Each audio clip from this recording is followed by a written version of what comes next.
Good morning students. Class एम final geography का जो चौथा पेपर हमारा चल रहा है वो चल रहा है पॉलिटिकल ज्योग्राफी का। और हम पॉलिटिकल ज्योग्राफी के पेपर के अंतर्गत अब तक राजनीतिक भूगोल की सबसे पहले हमने परिभाषा को समझा। राजनीतिक भूगोल की परिभाषा के बाद में हमने राजनीतिक भूगोल के क्षेत्र को जाना। राजनीतिक भूगोल के क्षेत्र का किस तरह से विकास हुआ है, अर्थात उसका historical development of political geography को जाना।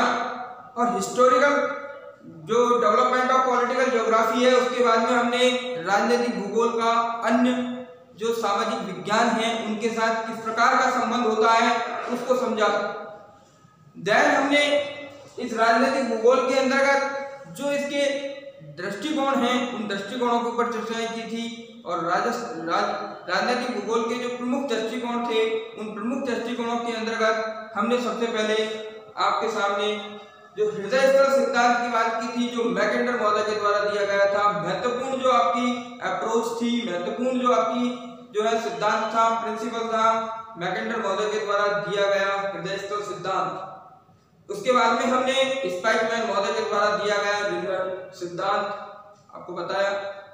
उसके बाद में हमने सबसे पहले हमने आपसे कहा था कि राजनीतिक भूगोल के अंतर्गत हम राज्य के बारे में समझेंगे। तो हमने सबसे पहले आपको राज्य के बारे में बताया कि राज्य क्या होते हैं, राज्यों का किस तरह से विकास हुआ है, राज्य के प्रमुख तत्व कौन कौन से होते हैं और राज्यों का किस तरह से वर्गीकरण किया जाता है। राज्यों का वर्गीकरण करने के बाद में, राज्य को समझने के बाद में हमने राष्ट्र को आपको समझाया कि राष्ट्र क्या होता है, राष्ट्र शब्द की उत्पत्ति कैसे हुई है और राष्ट्र का जो विकास हुआ है वो किस प्रकार से हुआ है तथा राष्ट्रों का वर्गीकरण हम किस आधार पर करते हैं। फिर हमने उन राष्ट्र और राज्य को समझने के बाद में उनमें प्रशासन को समझा कि किस प्रकार का एकात्मक प्रशासन जो है राज्यों के अंतर्गत जो है विकसित हुआ। अर्थात हमने एकात्मक जो है राज्यों को पढ़ा, यूनिटरी स्टेट को पढ़ा कि यूनिटरी स्टेट क्या होते हैं और यूनिटरी स्टेट का डेवलपमेंट कहाँ से शुरू हुआ है और यूनिटरी स्टेटों के कौन कौन से फीचर्स हैं, कौन कौन सी विशेषताएं हैं और यूनिटरी स्टेटों का वर्गीकरण किस प्रकार से किया गया है। और जब हमने यूनिटरी स्टेटों को पढ़ लिया तो यूनिटरी स्टेटों के बाद में हमने फेडरल स्टेट की बात की, संघात्मक राज्यों की बात की कि संघात्मक राज्य क्या होते हैं और संघात्मक राज्यों की ये जो परिकल्पनाएं हुई थी वो कहाँ से विकसित हुई थी। तो हमने आपको बताया था कि संघात्मक राज्य या फेडरल जो स्टेट है वो हमारे अमेरिका की देन है। और फेडरल स्टेटों के अंतर्गत प्रांत तथा केंद्र दो प्रमुख मूल स्तर होते हैं। उन दोनों ही प्रमुख मूल स्तरों पर केंद्रीय शक्ति सर्वे सर्वा होती है। परिणामस्वरूप जो हमारे फेडरल जो स्टेट हैं वो फेडरल स्टेट किस प्रकार से डेवलप हुए और किस प्रकार से उनका क्लासिफिकेशन किया गया और उनकी क्या क्या विशेषताएं थी, इन सभी पर हमने पिछले वीडियो में चर्चाएं की हैं। और हमने जो फेडरल स्टेट हैं उन फेडरल स्टेटों के वर्गीकरण के आधार पर भी आपको बताया कि फेडरल स्टेटों का जो निर्माण हुआ है वो आपसी लॉ के आधार पर हुआ है या आपसी समझौतों के आधार पर हुआ है या केंद्रीय आधार पर हुआ है या फिर जो है आपका समायोजन के आधार पर देखने को मिलता है। तो हमने अब तक आपको एकात्मक राज्य, संघात्मक राज्य, राज्य, राष्ट्र तथा उनके प्रमुख विशेषताओं के बारे में इस पॉलिटिकल ज्योग्राफी के अंतर्गत आपको बताया है। आज का जो हमारा जो बिंदु होगा पॉलिटिकल ज्योग्राफी में जो हमारा वो है सीमांत और सीमा, अर्थात फ्रंटियर एंड बाउंड्री।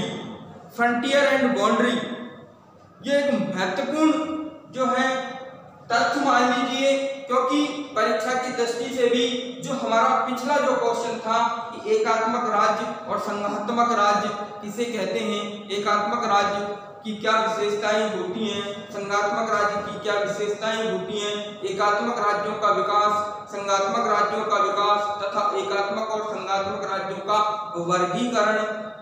ये महत्वपूर्ण प्रश्न है जो परीक्षा की दृष्टि से भी अति महत्वपूर्ण माना जाता है, क्योंकि एग्जामिनर जो है वो आपको इनमें से क्वेश्चन उठा के देता है। इसके बाद में दूसरा जो महत्वपूर्ण जो हमारा बिंदु आता है, जो हमारी परीक्षा की दृष्टि से महत्वपूर्ण माना जाता है, या हम कह सकते हैं कि पॉलिटिकल ज्योग्राफी के अंतर्गत ये जो है एक बिंदु ऐसा है कि यहाँ से बहुत ही अच्छा आपके सामने क्वेश्चन प्रस्तुत किया जा सकता है कि सीमांत किसे कहते हैं, सीमांत, सीमा में अंतर क्या होता है, सीमाओं का वर्गीकरण किस आधार पर किया गया है। तो ये एक बहुत ही अच्छी जो है तथ्य है कि फ्रंटियर क्या है, बाउंड्री क्या है, इनके मीनिंग क्या है, इनकी विशेषताएं क्या हैं, फ्रंटियर कहाँ होता है, बाउंड्री कहाँ होती है, फ्रंटियर और बाउंड्री के अंतर्गत किस प्रकार का डिफरेंस पाया जाता है, किस प्रकार की भिन्नता पाई जाती है और सीमाएं कितने प्रकार की होती हैं, और तथ्यों के बारे में हम आज इस के अंतर्गत चर्चा करते हैं। तो सबसे पहले हमारे सामने यही बात आती है कि सीमांत क्या है, अर्थात फ्रंटियर क्या है। फ्रंटियर को अगर हम अंग्रेजी में देखते हैं तो फ्रंटियर का मतलब होता है सामने, अर्थात अगर इस सीमांत शब्द की अगर हम बात करें, चर्चाएं करें, तो सीमांत जो शब्द है वो सीमांत शब्द का सीधा सीधा तात्पर्य हुआ कि सीमांत जो होता है वो हमारा एक ऐसा क्षेत्र होता है जो हमारे इन फ्रंट होता है, अर्थात इन फ्रंट। फ्रंटियर का अगर देखो, जब एक एक की चर्चा करते हैं, सीमांत,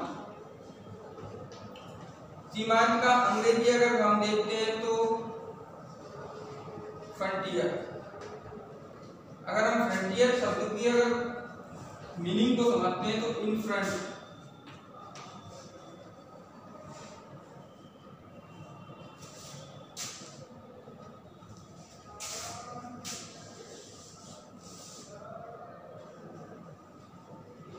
इन फ्रंट का मतलब होता है अग्र प्रदेश। इसको हम अग्र प्रदेश कह सकते हैं, इसको हम बॉर्डर, एक क्षेत्र, एक सामने का क्षेत्र, सामने का क्षेत्र, इन फ्रंट का मतलब सामने का क्षेत्र, जिसको हमने अग्र प्रदेश की संज्ञा दी है, अर्थात इसको हम फोरलैंड, बॉर्डरलैंड,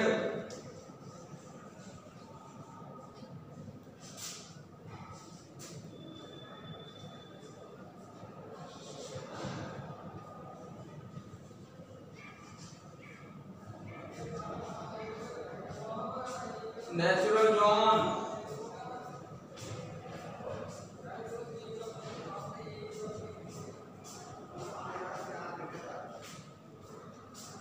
मानव रहित क्षेत्र,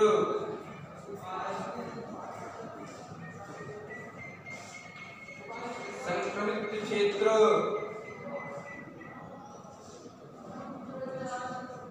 संक्रांतिक क्षेत्र, तटस्थ क्षेत्र,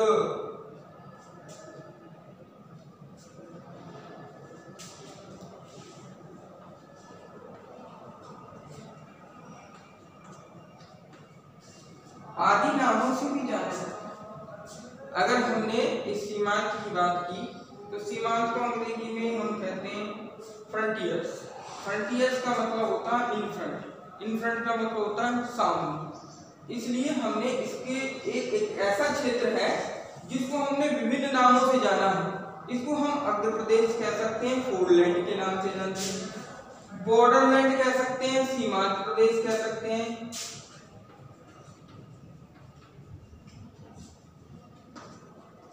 इसको हम नेचुरल लैंड कह सकते हैं, अर्थात तटस्थ क्षेत्र कह सकते हैं, इसको हम मानव रहित क्षेत्र कह सकते हैं, इसको हम संक्रमित क्षेत्र कह सकते हैं। अर्थात इस ही एक ही शब्द के हमारे सामने बहुत सारे नामों से इस क्षेत्र को जाना जाता है। अतः अगर हम बात करें तो हम इस बात से अच्छी तरह से परिचित हैं कि जो सीमांत जो होता है वो हमारे एक ऐसा क्षेत्र होता है, वो हमारे उस क्षेत्र के अंतर्गत जो हमारा राज्य जो फैला हुआ है उस राज्य का एक भारी भाग होता है, और उस भारी भाग के अंतर्गत एक ऐसा क्षेत्र होता है वहाँ जो है लोगों का जो है आवागमन अर्थात लोगों का आदान प्रदान होता है। वहाँ कुछ जनसंख्या हो सकती है, वहाँ कुछ जनसंख्या निवास कर भी सकती है और नहीं भी कर सकती है। परिणाम स्वरूप एक ऐसा क्षेत्र जो एक राज्य का एक भारी क्षेत्र का निर्माण करता है, और उस क्षेत्र के अंतर्गत दूसरे क्षेत्रों के लोगों के साथ आदान प्रदान होता है, दूसरे राज्य के साथ आदान प्रदान होता है। तो ये फ्रंटियर है अर्थात सीमांत है।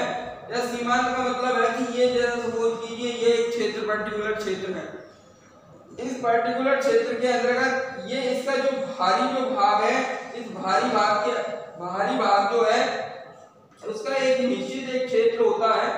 ये जो निश्चित जो क्षेत्र है इसका, ये निश्चित क्षेत्र के अंतर्गत हो सकता है या जनसंख्या निवास करती हो, ये एक प्राकृतिक क्षेत्र होता है, ये इसका नेचुरल क्षेत्र होता है। ये जो आपका सीमांत है, ये सीमांत जो है सीमांत क्षेत्र जिसको हम कहते हैं, ये सीमांत क्षेत्र एक प्राकृतिक क्षेत्र है, एक प्राकृतिक क्षेत्र है। इस प्राकृतिक क्षेत्र के अंतर्गत जो है लोगों का आवागमन होता है, यहाँ लोग निवास करते हैं। परिणाम स्वरूप जिस प्रकार से अगर इसको सिंपलीफिकेशन करें, इसका अगर साधारण तरीके से समझें तो हमारे घरों के सामने का जो चबूतरा होता है वो हमारा फ्रंटियर कहलाता है, सीमांत कहलाता है। उस चबूतरे पर हम जो हैं हमारा अधिकार क्षेत्र भी है, क्योंकि वो चबूतरा हमारा है, हम उसका उपयोग करते हैं, हम उसके अंतर्गत आते भी हैं, जाते भी हैं, बैठते भी हैं, उठते भी हैं। उस क्षेत्र के अंतर्गत जो है दूसरे लोग आते भी हैं, जाते भी हैं, वस्तुओं का उस क्षेत्र से आदान प्रदान भी किया जाता है, परंतु वो क्षेत्र जो है हमारे काम में नहीं आता। अतः हम इस बात से अच्छी तरह से परिचित हो गए कि जो सीमांत जो होता है अर्थात जो हमारा फ्रंटियर जो है, फ्रंटियर एक ऐसा क्षेत्र है जिसको हम विभिन्न नामों से जानते हैं, जैसे कि अग्र प्रदेश, फोरलैंड। हमने जो हमारे फ्रंटियर है सीमांत क्षेत्र है उसको हमने अग्र प्रदेश की संज्ञा दी है, फोरलैंड की संज्ञा दी है। साथ ही साथ में हम इसको बाउंड्री लैंड के नाम से भी जानते हैं, नेचुरल जोन के नाम से भी जानते हैं, मानव रहित क्षेत्र के नाम से भी जानते हैं, और उसको हम संक्रांतिक क्षेत्र के नाम से भी जानते हैं। क्यों? क्योंकि यहाँ कोई आवश्यक नहीं है कि सीमांत क्षेत्र के अंतर्गत ही लोग निवास करें। यहाँ कुछ जनसंख्या निवास कर सकती है और कुछ जनसंख्या नहीं भी निवास कर सकती, क्योंकि ये ऐसा प्राकृतिक क्षेत्र है जिस पर उस राज्य का जो होता है वो अधिकार होता है, परंतु इसके अंतर्गत इस क्षेत्र के अंतर्गत दूसरे राज्य के लोगों का भी क्या होता है, आवागमन होता है, वस्तुओं का आदान प्रदान जो है इस क्षेत्र के अंतर्गत किया जाता है। तो ये हमारा सीमांत कहलाता है। अगर हम सीमा की अगर हम बात करें तो बाउंड्री की अगर हम बात करें तो बाउंड्री जो शब्द है वो उसका जो सीधा सीधा तात्पर्य है वो होता है बॉन्ड करना। बॉन्ड का मतलब बांधना, किसी चीज को बांधना, अर्थात के जो सीमा जो होती है वो एक राज्य को क्या करती है, निर्धारित करने का काम करती है। सीमा जो होती है वो एक बांधने का काम करती है, बांधना अर्थात हम किसी चीज को बाउंड करने का काम करते हैं। जो सीमा होती है वो एक राज्य को क्या करती है, बांधने का काम करती है। सीमा जो होती है वो एक राज्य को बांधने का काम करती है, राज्य की परिधि का निर्धारण करने का काम कर सकती है। हम कह सकते हैं कि जो सीमा जो है वो राज्य को बांधने का काम करती है, अर्थात जो सीमा है वो उस राज्य का परिधि का निर्धारण करती है। इस बात से हम समझें कि जो हमारी जो बाउंड्री है, सीमा जो होती है वो राज्य को परिधि में बांधती है, राज्य को परिधि में बांधती है। अर्थात उसकी परिधि का निर्धारण करती, परिधि का निर्धारण करती। इसी चीज को अगर हम बात करें और पॉलिटिकल ज्योग्राफी के अंतर्गत हमें इस बात से हम परिचित हैं कि राजनीतिक भूगोल के अंतर्गत जो भूगोलवेत्ता रहे हैं, जिसमें से प्रसिद्ध भूगोलवेत्ता जो रैटजल महोदय हैं, रैटजल महोदय ने जो स्टेट जो था, जो राज्य जो था, उस राज्य को एक जैविक अर्थात जीव की संज्ञा दी थी। अर्थात रैटजल महोदय ने राज्य को जीव माना था, तो अर्थात राज्य जो है जीव के रूप में है, तो रैटजल महोदय ने राज्य को जैविक संज्ञा प्रदान की थी। इस बात पे आप अच्छी तरह से परिचित रहे। वापस बता रहा हूं कि राजनीतिक भूगोल के अंतर्गत जो हमारे प्रसिद्ध भूगोलवेत्ता हैं, वो प्रसिद्ध भूगोलवेत्ता रैटजल साहब है। तो रैटजल साहब का यह मानना था, जो रैटजल है, रैटजल साहब का यह मानना था कि जो राज्य होता है वो एक जीव होता है, अर्थात राज्य को उसने जैविक संज्ञा प्रदान की थी। राज्य को उसने जीव माना था। क्या माना था? जीव माना था। अतः जो बाउंड्री होती है, जो सीमा होती है, वो राज्य की स्किन होती है, अर्थात त्वचा होती है, खाल होती है। जो सीमा जो होती है वो राज्य की क्या होती है? स्किन होती है। ऐसा रैटजल महोदय का मानना है, क्योंकि रैटजल महोदय ने राज्य को जीव रूप में माना था कि राज्य एक जीव की भांति होता है। उसी तरह से जिस तरह से जीव में चारों ओर, जीव के चारों ओर खाल पाई जाती है, स्किन पाई जाती है, उसी प्रकार राज्य के चारों ओर सीमा पाई जाती है, जो राज्य के क्षेत्र का निर्धारण करने का कार्य करती है। अर्थात राज्य का जो विस्तार है, राज्य का जो क्षेत्र है, उसका जो निर्धारण करने का कार्य होता है वो सीमाओं के द्वारा किया जाता है। अर्थात उसकी परिधि, राज्य की परिधि का बांधने का जो कार्य है वो हमारी सीमाएं करती हैं। ऐसा रैटजल महोदय का मानना था। तो रैटजल जो महोदय हैं, उस रैटजल महोदय ने राज्य को जीव की संज्ञा दी है कि जिस प्रकार से जीव जो होता है वो स्किन से घिरा होता है, त्वचा से घिरा होता है, उसी प्रकार से जो राज्य होता है वो सीमा से घिरा होता है। अर्थात राज्य जो है उसके परिधि का जो निर्धारण है वो सीमा करती है। तो सीमांत तो राज्य का एक बाहरी क्षेत्र हो गया जिसपे राज्य का अधिकार था, परंतु सीमा जो है वो एक रेखा हो गई, एक आउटलाइन हो गई। उस आउटलाइन के बाहर दूसरा राज्य होगा, अर्थात उस आउटलाइन के भीतर भीतर जो अधिकार क्षेत्र है वो उस राज्य का ही माना जाता है। ऐसा जो है रैटजल महोदय का मानना था। आगे चर्चाएं करते हैं। तो रैटजल महोदय ने जब हमारे सामने इन सारी बातों को रखा, तो उन्होंने इन बातों के सामने इन सारी चीजों का वर्णन किया और उन्होंने बताया कि जो सीमांत जो होता है वो एक क्षेत्र होता है। तो हमने इस बात के समझ लिया कि जो सीमांत होता है उसके अंतर्गत सीमावर्ती क्षेत्र के लिए प्रयुक्त किया जाता है। सीमांत जो होता है सीमावर्ती क्षेत्र के लिए प्रयुक्त किया जाता है। एक ऐसा भौगोलिक क्षेत्र होता है जहाँ ना कोई कानूनी तथ्य होता है और सीमा के उद्भव के साथ साथ जब कानून रूप से सीमांत जो है समाप्त हो जाता है। तो जो सीमांत जो क्षेत्र है एक भौगोलिक क्षेत्र है, और जो सीमा जब प्रारंभ होती है, सीमाओं का जब उद्भव होता है, तो सीमांत जो क्षेत्र होता है वो क्या हो जाता है? समाप्त हो जाता है।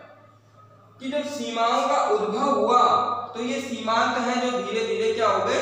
समाप्त होते चले गए। अर्थात कि जो हमारी किसी राज्य के अंतर्गत जो सीमाओं का जो निर्धारण किया जाता है, तो जब राज्य के अंतर्गत जो सीमाओं का जो निर्धारण हुआ तो राज्य का जो भारी जो भाग था, जो प्राकृतिक जो भाग था, वो धीरे धीरे सीमाओं में बन जाने के कारण धीरे धीरे समाप्त हो गया। परिणाम यह हुआ कि सीमा और सीमांत की हमने बात की, तो सीमांतों को कर्जन जो महोदय थे, कर्जन महोदय सीमांत को दो भागों में बांटते हैं, एक संयुक्त सीमांत और एक विभक्त सीमांत। कर्जन जो महोदय हैं वो इस सीमांत क्षेत्र को दो भागों में बांटते हैं, संयुक्त सीमांत क्षेत्र तथा विभक्त सीमांत क्षेत्र। याद रख लें इतना सा तथ्य, कर्जन महोदय के अनुसार सीमांत क्षेत्रों को दो भागों में बांटा गया है, संयुक्त सीमांत क्षेत्र तथा विभक्त सीमांत क्षेत्र। सीमांत क्षेत्र की हमने आपके सामने परिभाषा रखी कि सीमांत जो होता है वो एक ऐसा भौगोलिक क्षेत्र होता है जिसके अंतर्गत जरूरी नहीं है कि जनसंख्या निवास करे ही करे, वहाँ जनसंख्या निवास कर भी सकती है। साथ ही साथ उस क्षेत्र के अंतर्गत लोगों का आदान प्रदान किया जाता है। परिणाम यह हुआ कि जब सीमाओं का उद्भव हुआ तो सीमांत क्षेत्र स्वतः ही धीरे धीरे समाप्त होते चले गए। और जब हमने सीमा की बात की तो सीमा का तात्पर्य बाउंड्री होता है, और बाउंड्री का मतलब होता है बॉन्ड करना। बॉन्ड का मतलब होता है बांधना, किसी चीज को बांधना। अर्थात जो हमारा राज्य है उस राज्य का जो क्षेत्र है, जो उसका जो विस्तार है, उसको परिधि में बांधने का कार्य सीमाओं के द्वारा किया जाता है। अर्थात सीमाएं जो होती हैं वो एक रेखीय होती हैं, सीमाएं जो होती हैं वो रेखीय होती हैं। और ये सीमाएं जो होती हैं वो हमारे राज्य के अंतर्गत जो हमारे पड़ोसी जो हैं, राज्य का जो पड़ोसी जो राज्य होता है उसको अलग करने का कार्य करती हैं। अर्थात राज्य की जो सार्वभौमिकता जो होती है, उस राज्य की सार्वभौमिकता को दूसरे राज्य के साथ क्या करती हैं, अलग करती हैं। अर्थात एक सीमाएं जो होती हैं, सीमाओं का जो क्षेत्र होता है वो दो दबाव क्षेत्रों के मध्य में होता है। सीमाएं जो होती हैं दो दबाव क्षेत्रों के बीच में पाई जाती हैं। अर्थात जो राज्य की जो सार्वभौमिकता है उसको दूसरे राज्य से पृथक करने का कार्य सीमा करती है, ना कि सीमांत क्षेत्र। किसी भी राज्य को पड़ोसी राज्य से बांटने का काम सीमाएं करती हैं, सीमांत क्षेत्र नहीं करते हैं। सीमाएं जो होती हैं वो उसकी राज्य की परिधि का निर्धारण करती हैं। सीमाएं जो होती हैं कृत्रिम होती हैं, जबकि सीमांत क्षेत्र एक प्राकृतिक क्षेत्र होता है। उस प्राकृतिक क्षेत्र के अंतर्गत कुछ जनसंख्या निवास कर सकती है, वहाँ वस्तुओं का आदान प्रदान किया जा सकता है। जबकि जो सीमाएं हैं वो हमारी राज्य की सार्वभौमिकता को पड़ोसी राज्य से अलग करती हैं, दो दबाव क्षेत्रों के मध्य होती हैं। दो दबाव क्षेत्रों के बीच में सीमाएं संतुलन स्थापित करने का कार्य करती हैं। इसके लिए बहुत अच्छा सा उदाहरण है भारत और पाकिस्तान की जो सीमा है। उस भारत और पाकिस्तान की सीमा दो दबाव क्षेत्र, इधर भारत और इधर पाकिस्तान, इन दोनों ही दबाव क्षेत्रों के बीच में सीमा जो होती है वो संतुलन का कार्य करती है। अर्थात वो कृत्रिम होती है, सीमाएं कृत्रिम होती हैं, जबकि सीमांत जो होते हैं वो प्राकृतिक होते हैं। साथ ही साथ अगर हम बात करें और इन दोनों की अगर हम बात करें, अंतर की अगर हम बात करें, तो सीमांत और सीमा की अगर हम अंतर की बात करते हैं,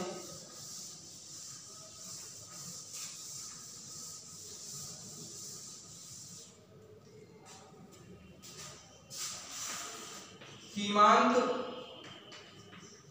और सीमा,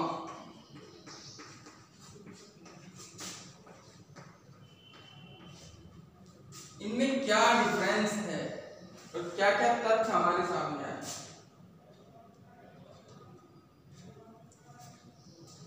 तो सीमांत जो होता है उसकी क्षेत्रीय प्रकृति होती है। सीमांत जो है उसकी क्षेत्रीय प्रकृति होती है,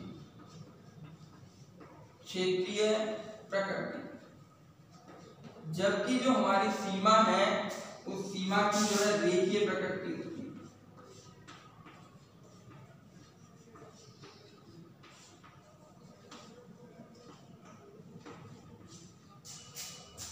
सीमांत जो है वो बाह्य प्राकृतिक क्षेत्र होता है, सीमांत बाहरी क्षेत्र होता है।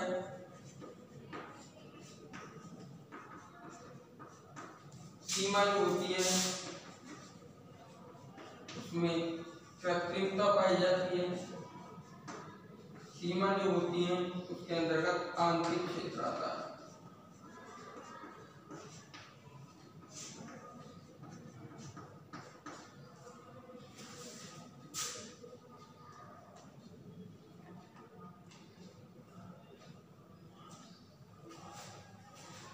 सीमांत में आदान प्रदान होता है, क्षेत्र में आदान प्रदान किया जा सकता है वस्तुओं का, सीमा में पृथक्करणता होती है।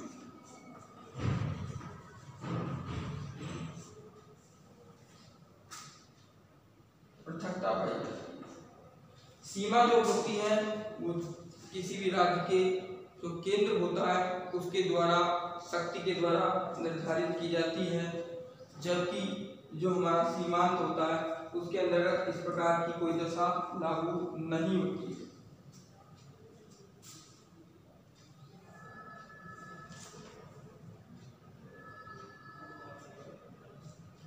सीमांत का जो क्षेत्र विस्तार होता है जिसके अंतर्गत मानवीय साधन होते हैं, कुछ जनसंख्या निवास भी कर सकती है, जबकि सीमा जो होती है मात्र रेखा होती है।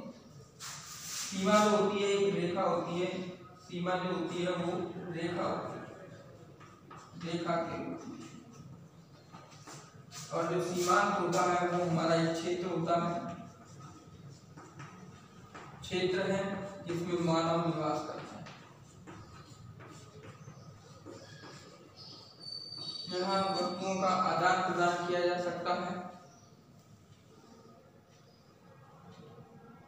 अपन कह सकते हैं कि जो सीमाएं होती हैं वो एक रेखा के रूप में होती हैं जो दो राज्यों को अलग करने का काम करती हैं, पृथकता का काम करती हैं, जबकि जो सीमांत होते हैं वो एक ऐसा भौगोलिक क्षेत्र, ऐसा प्राकृतिक क्षेत्र होता है जहाँ मानव निवास कर सकता है, अर्थात वहाँ जनसंख्या हो भी सकती है और जनसंख्या नहीं भी हो सकती है।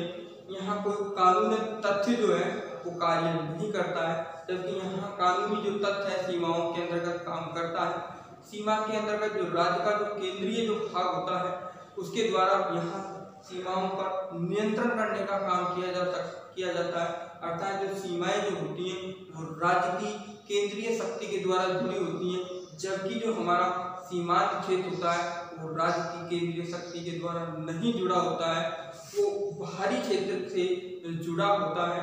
परिणाम यह हुआ कि सीमांत के अंतर्गत क्षेत्रीय प्रकृति बाधित को बताता है, जबकि सीमा के अंतर्गत रेखीय प्रकृति को बताता है। यहाँ जो है हमारे वस्तुओं का या मानव का इस क्षेत्र में आदान प्रदान किया जा सकता है, जबकि सीमा के अंतर्गत इस प्रकार की आदान प्रदान की प्राथमिकता नहीं है।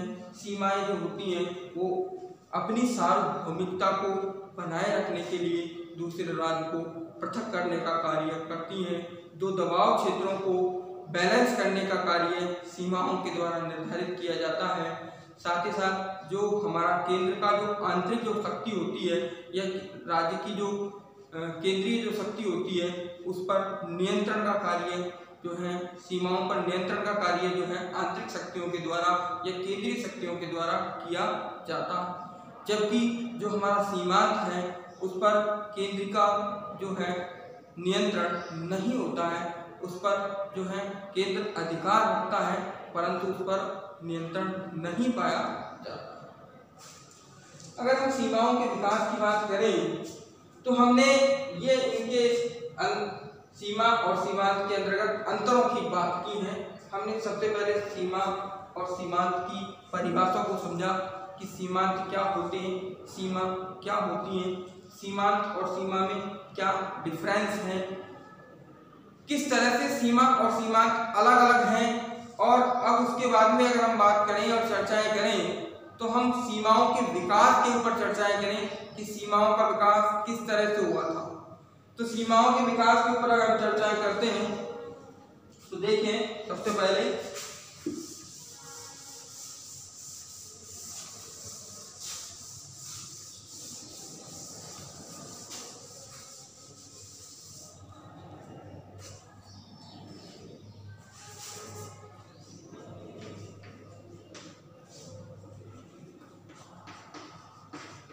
सीमा के अगर विकास की अगर हम बात करें, डेवलपमेंट की अगर हम बात करें कि सीमाएं किस तरह से विकसित हुई, तो जॉन्स जो हैं, जॉन्स जो भूगोलवेत्ता है, जॉन्स भूगोलवेत्ता सीमाओं के विकास की 3 अवस्थाएं बताते हैं।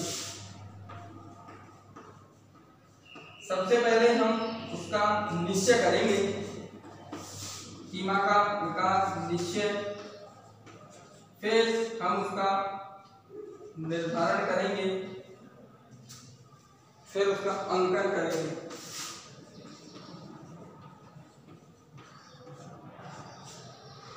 और फिर उसका अंकन करेंगे। ये जो 3 तथ्य या 3 स्टेज जो हमारी बाउंड्री के डेवलपमेंट को बताती हैं कि सीमा का विकास किस तरह हुआ।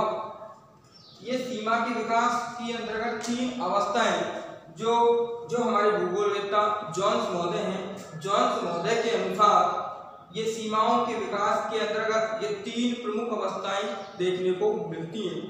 इन तीनों प्रमुख अवस्थाओं में जो पहली जो अवस्था होती है वो होती है निश्चय की, कि हमें सीमाओं का निर्धारण करना है, ये बात निश्चय करनी है। इस बात को निश्चय करने के लिए हमें सर्वेक्षणकर्ताओं के द्वारा उस भौगोलिक क्षेत्र का सर्वे कराया जाता है और भौगोलिक क्षेत्र के सर्वे कराने के बाद में उन पर जो है उन बिंदुओं पर चर्चाएं की जाती हैं, फिर जाके जो है हमारी सीमाएं निर्धारित की जाती हैं। तो सबसे पहले होता है निश्चय करना। किसी भी चीज के अंतर्गत निश्चय करने की जब स्थिति आती है तो निश्चय करने की जब बात करते हैं हम, तो निश्चय करने के अंतर्गत सर्वेक्षणकर्ताओं के द्वारा ये बातें खोजी जाती हैं। तो सर्वेक्षणकर्ता किन पहलुओं को, किन कारकों को देखते हैं, तो निश्चय के अंतर्गत अगर हम देखें तो सर्वेक्षण जो करता है, जो सीमाओं का विकास करने के लिए जो सबसे पहले किन कारकों पर ध्यान देते हैं, तो वो कारक है भौगोलिक कारक और सांस्कृतिक कारक।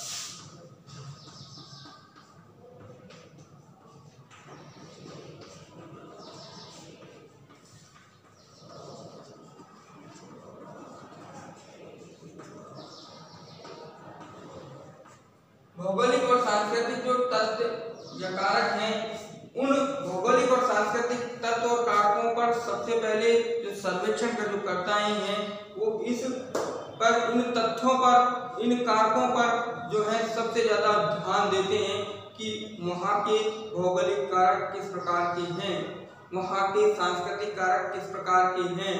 अर्थात भौगोलिक और सांस्कृतिक कारकों के अनुरूप ही सर्वेक्षणकर्ताओं के द्वारा जो है ये निश्चय किया जाता है कि इस राज्य के अंतर्गत सीमाओं का निर्धारण किया जा सकता है या नहीं। ये इसकी पहली अवस्था है। इस पहली अवस्था के बाद में अगर सीमाओं के विकास की अगर हम चर्चाएं करते हैं तो उसकी दूसरी जो प्रमुख अवस्था है वो आपका निर्धारण। जब हम निर्धारण की बात करते हैं तो निर्धारण की जो अवस्था है वो सबसे प्रमुख अवस्था मानी जाती है। सबसे पहले हम केवल निश्चय करते हैं किसी भी स्थान की, किसी भी राज्य के अंतर्गत सीमाओं का निश्चय करते हैं कि वहाँ के कैसे भौगोलिक कारक हैं, कैसे सामाजिक कारक हैं, वहाँ सीमाएं खिंचेंगी या नहीं गिरेंगी, ये सभी जो है सर्वेक्षणकर्ताओं के द्वारा ये निश्चित किया जाता है। लेकिन जब निश्चय कर लिया जाता है तब उस सीमा का निर्धारण का जो कार्य किया जाता है वो सबसे जटिल कार्य है और सबसे प्रमुख कार्य माना जाता है। तो सीमाओं का जो निर्धारण की जब बात आती है तो सीमाओं का निर्धारण जो होता है वो सबसे महत्वपूर्ण माना जाता है, क्योंकि सीमाओं का जो निर्धारण होता है उस सीमाओं के निर्धारण के अंतर्गत जो निश्चय हम करके आए थे, जो भौगोलिक और सामाजिक या सांस्कृतिक तो कारकों को देख के आए थे, तो हम इस बात से भी अच्छी तरह से परिचित हैं अगर हम सीमाओं का निर्धारण करेंगे तो वहाँ उन सांस्कृतिक कारकों को और उन भौगोलिक कारकों के बीच में समन्वय स्थापित करके ही सीमाओं को निर्धारित की जा सकती है। परिणाम स्वरूप निर्धारण की प्रक्रिया के अंतर्गत जो हमारी संधि, हमारे समझौते, जो संधि और समझौते जो किए जाते हैं वो निर्धारण के अंतर्गत किए जाते हैं। वो हमारे संधि समझौते लिखित रूप में हो सकते हैं, मौखिक रूप में हो सकते हैं, लेकिन उन दोनों ही राज्यों की सीमाओं के निर्धारण के लिए यह आवश्यक है कि वहाँ उन दोनों राज्यों के बीच में या तो समझौते हों या संधि हों, और समझौते और संधि या तो लिखित हों या मौखिक हों। जब तक उन दोनों ही राज्यों के बीच में समन्वय स्थापित नहीं होगा सीमाओं का निर्धारण नहीं किया जा सकता।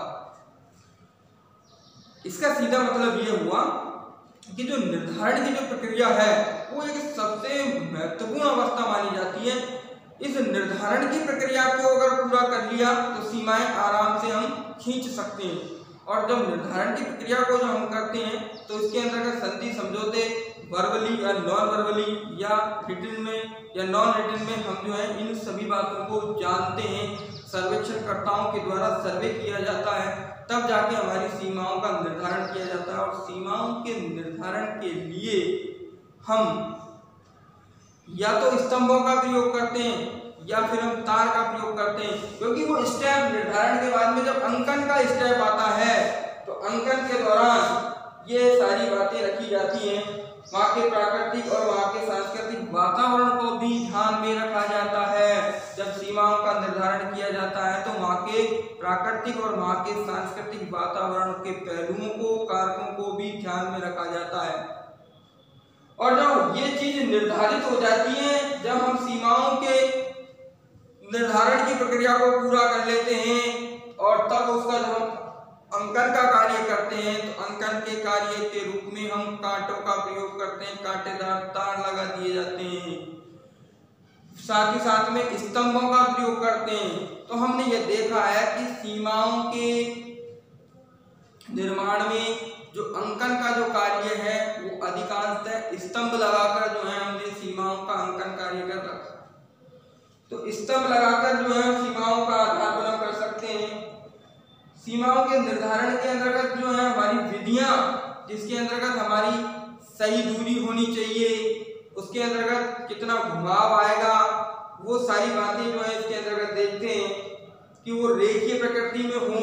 सीमाओं का जो निर्धारण है वो रेखीय प्रकृति में हो, या किसी सड़क के माध्यम से, या किसी नदी के माध्यम से, या किसी सागर के माध्यम से, या किसी पहाड़ के सहारे, ये सारी चीजें निर्धारण के अंतर्गत देखी जाती हैं। और जब निर्धारण की प्रक्रिया पूरी हो जाती है तो कांटेदार तार लगाकर या स्तंभ लगाकर या फ्लैग लगाकर जो है हम उस सीमा का अंकन कर देते हैं। और जब सीमा का अंकन हो जाता है तो एक राज्य दूसरे राज्य से साथ पृथक हो जाता है और वो सीमा विकसित हो जाती है। तो सीमाओं के विकास की जब हमने चर्चा की तो सीमा के विकास में जोन्स महोदय का यह मानना है कि सीमाओं का विकास 3 अवस्थाओं में हुआ होगा। जो पहली जो अवस्था है वो इसकी निश्चय की अवस्था है कि हम सबसे पहले ये निश्चय तो करें कि वहाँ सीमाएं निर्धारित करेंगे। तो निश्चय की अगर हम बात करते हैं तो सबसे पहले सर्वेक्षणकर्ताओं के द्वारा वहाँ के भौगोलिक और सांस्कृतिक कारकों के बारे में समझना बड़ा ही महत्वपूर्ण कार्य होता है। जब निश्चय कर लिया जाता है तब फिर हम सीमा का निर्धारण करने की ओर चलते हैं। जब सीमा का निर्धारण करते हैं तो सीमा के निर्धारण के अंतर्गत हम इस बात को जानते हैं कि सीमा का जब निर्धारण होता है तो वहाँ कोई समझौता होता है, कोई संधि होती है, वो लिखित भी हो सकती है, मौखिक भी हो सकती है, और उस क्षेत्र के सांस्कृतिक या उसके प्राकृतिक या उसके जो है भौगोलिक कारकों को भी हम जो है निर्धारण के अंतर्गत समझते हैं। और उन कारकों का समझकर फिर जो है हम उसका निर्धारण करने का प्रयास करते हैं। निर्धारण करने के प्रयास में हम इस बात को भी देखते हैं कि जो सीमा होगी वो रेखात्मक होगी, या किसी सड़क के माध्यम से होगी, या कोई पहाड़ के माध्यम से होगी, या नदी के माध्यम से होगी, या किसी सागर के माध्यम से होगी, या हम ये भी देखते हैं कि उसके अंतर्गत कितनी दूरियां होंगी, वो कितने अंशों में बटी होगी, उसके अंदर कितने घुमाव आएंगे। तो ये सीमाओं को निर्धारित करने की विधियां हैं। इन सीमाओं को निर्धारित करने की विधियों में कौन कौन से प्राकृतिक कारक काम में आ रहे हैं, कौन कौन से सांस्कृतिक जो है कारक काम में आ रहे हैं, इन सभी चीजों का एनालिसिस करने के बाद में सीमाएं निर्धारित की जाती हैं। और जब सीमाओं के निर्धारण की प्रक्रिया पूर्ण हो जाती है तो सीमाओं का अंकन का कार्य कर दिया जाता है। और अंकन के कार्य के अंतर्गत उनमें फ्लैग लगा दिए जाते हैं, स्तंभ लगा दिए जाते हैं, कांटेदार तार लगा दिए जाते हैं और सीमाएं खींच दी जाती हैं। और जब सीमाएं खींच दी जाती हैं तो सीमाएं एक राज्य को दूसरे राज्य के साथ पृथक्करण करने का कार्य करती हैं, क्योंकि प्रत्येक राज्य अपनी सार्वभौमिकता को बनाए रखने के लिए सीमाओं का निर्माण करता है, ताकि उस राज्य की जो सीमाएं हैं उस राज्य को एक परिधि के अंतर्गत घेरे रखें या बांधे रखें, या उस राज्य की जो परिधि है उसका निर्माण सीमाओं के द्वारा ही किया जा सकता है। तो आज हमने इस यूनिट के अंतर्गत जो हमारी सीमा और सीमांत दो महत्वपूर्ण जो तथ्य थे उनके बारे में समझा है। कि सीमा किसे कहते हैं और सीमांत किसे कहते हैं, इन दोनों के बीच में क्या अंतर होता है, सीमा का विकास किस तरह से हुआ होगा, इतना पढ़ा है। धन्यवाद।